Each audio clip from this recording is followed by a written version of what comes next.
Connecting custom devices to the SmartLogger3000.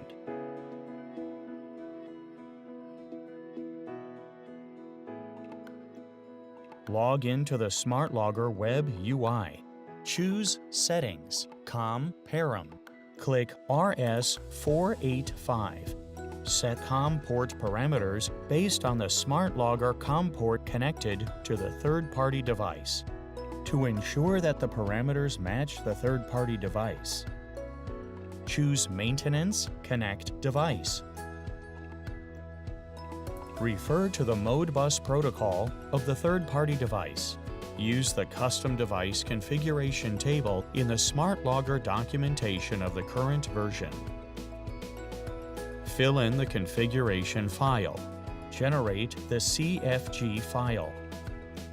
Click Import Config and import the generated CFG file. Click Add Devices.